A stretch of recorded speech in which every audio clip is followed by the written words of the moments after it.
success is not an accident. Failure is not an accident. Success leaves tracks. So if you just follow the tracks of other successful people, no matter where you're starting from, you eventually get to the same place that they get. Interesting point. We say that nature is neutral. In other words, nature doesn't care who you are. It doesn't care if you're tall or short or male or female or black or white, educated or uneducated. Nature doesn't care. All that nature cares is that you do what successful people do. It's like making a recipe. Nature doesn't care if you follow a recipe. If you follow the recipe exactly, you get the dish. Nature doesn't care who's doing it. And that's the wonderful thing about our society. It's basically like justice. It's blind, is nature doesn't care. In fact, there are a lot of people who are not as smart and not as talented as you who are doing vastly better than you, not because they're better, but because they're just following proven success methods. There's nothing that will make you madder than to see somebody who's dumber than you who's making more money than you, right? Have you had that experience? So what we do is we use proven success methods. We just find out what they are and we do them over and over again. Quick point, nothing works the first time, okay? Please understand that. Nothing works the first time. What is the average number of times that a person tries with a new goal before they give up? Can you guess? Well, the average is less than 1, because most people give up before they try even once. They say, that's a great goal. I'd love to be financially independent. And then they give up. They don't even try. They say, but I couldn't because of this and because of that and so on. And then they move away to a wonderful place called Someday I'll. You ever heard of Someday I'll? Someday I'll start saving money. Someday I'll get out of debt. Someday I'll lose weight. Someday I'll start a business. Someday I'll get serious about my finances. And most people live on Someday I'll. Your job and my job is to vote yourself off the island, right? And we start taking control of our lives. Becoming a self-made millionaire is not the important thing. What is really important is the person you have to become a self-made millionaire. You have to become a totally different human being. The first is to dream big dreams. Dream big dreams. Practice what is called back from the future thinking and project forward. Develop a vision of yourself as happy, healthy, wealthy, thin. Practice what top people practice, which is what is called idealization. You project forward several years and you imagine that your life is perfect in every way. Imagine that you have no limitations. Imagine that you have all the time and all the money and all the friends and all the contacts and all the education, all the experience, and that you could be or have or do anything you want in life. Number 2 is to do what you love to do. Whenever you find people who are really successful in life, they're people who do what they love to do. They love their work. The great rule for success in life is to find something that you love to do and then find a way to make a living doing it. Now, when you find what you love to do, it'll be something that gives you energy, it motivates you, it enthuses you. It's probably something that you were meant to do from the time you were born. Number 3 is commit to excellence. Now, this is really, really important. All people who are successful are excellent at what they do. You know the old question they asked Willie Sutton, the bank robber, why do you rob banks? He said, well, that's where the money is. Well, being in the top 10% is where the money is. So what you have to do is you have to pay any price and make any sacrifice to get into the top 10% in your field. Now, here's the good news. If you're doing what you love to do, you will want to be in the top 10% in your field. If you don't want to be excellent at what you're doing, it means you're in the wrong field. It just means that you're marking time, you're treading water. Everybody who's doing well was once doing poorly. Everybody who is at the top of your field today was once not even in your field at all and didn't even know it existed. What that means is that if you're willing to pay the price and work hard and make the sacrifices, you can get into the top 10%.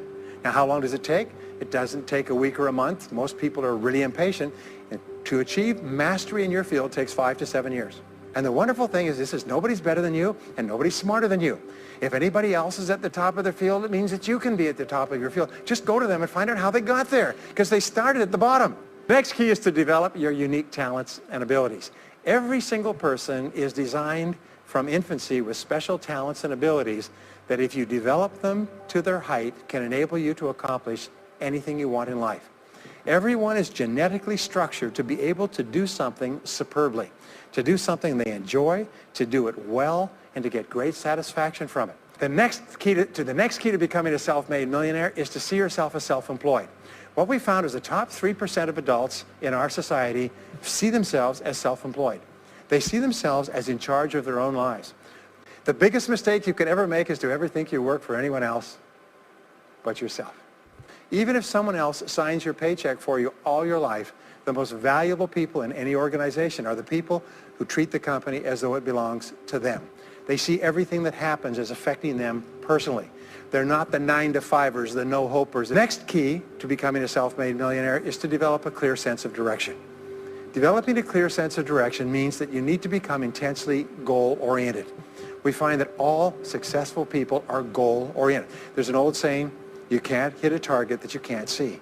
You've got to know what you want in every area of your life. What I found is this, is that life is always just in the long run. So therefore, life says this, is there's a price you have to pay, and there's two qualities. First of all, you have to pay the price in full for your success of study, preparation, hard work, and so on. And second of all, you have to pay the price in advance. You don't get it afterwards. The way the world works is first you put in what you need to put in, and then you get out the rewards. So you have to ask yourself, what is the price that you have to pay to achieve the success that you desire? And you have to write it down and make a plan and work on it every day. And here's the kicker, do something every day. Do something every day that moves you one step forward towards your major goal. Next is refuse to consider the possibility of failure.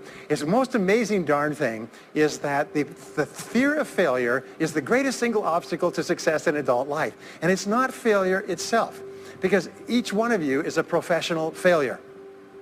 Each one of you has failed over and over and over again. Isn't that true? All of us fail. All human beings fail over and over. 9 out of 10 things that we try don't work out the way we expected. We have failures in relationships and in jobs and in careers and investments and everything. It's not the failure that holds you back. The failure makes you smarter. We say that it is the fear of failure, not failure, that holds you back. And the way that you overcome failure is you never consider the possibility of failure. The rule is this, is there's no such thing as failure, there's only feedback. Is when you try something that doesn't work, you get feedback, not failure. To become a self-made millionaire, you're going to fail over and over again, year after year after year. But your brain has a cybernetic mechanism, which means that every time you try something, you get feedback, which makes you smarter. And when you try something else, you get feedback, which makes you smarter. And eventually, you reach the point where you're too smart and you stop making mistakes. You start to do more and more things right and fewer things wrong. But you can't get there unless you have experienced the failures. And the next key is to dedicate yourself to lifelong learning. Now, what takes you from rags to riches is personal development, personal and professional development. In the 21st century, as Peter Drucker says, knowledge and skill are the keys to the 21st century. And the only thing that will be relevant, the only skill that will be relevant in the 21st century is the ability to learn new skills, because virtually everything you know is becoming obsolete at a rapid rate. So here are the 3 keys to continuous learning. Number 1 is read in your field 30 to 60 minutes each day. Well, the next is to develop a workaholic mentality. In our society today, you have all these people talking about take it easy, have balance in your life, relax, lean back, have fun at work, happy, get along with your coworkers. This is loser talk. Loser, loser, loser. Now, there's a time in your life when you can back off, all right? You can take it easy. But that's when you've made it, not before you've made it. Because before you've made it, you're in a competition with hundreds of thousands of millions of other people, like at the Olympics, who also want to make it. And in order for you to win, you are going to have to work harder and work better and work smarter than they do. So the rule is to develop a workaholic mentality. What does this mean? It means that you start a little earlier, you work a little harder, and you stay a little later. Next key is to get around the right people.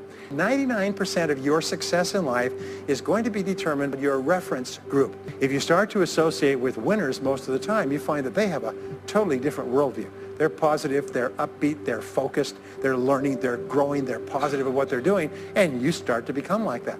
The next one, which is to develop resilience and bounce back. Developing resilience and bouncing back is one of the key qualities of self-made millionaires, because as I said right at the beginning, most things won't work. This is a very interesting point, is that you're going to be knocked down over and over again. And so what I learned many years ago was this interesting technique of what is called mental rehearsal. And mental rehearsal says that you mentally prepare for the inevitable downturns before they occur. So you say, all right, in the course of life, things are going to go wrong, but when they do, I'm not going to become upset.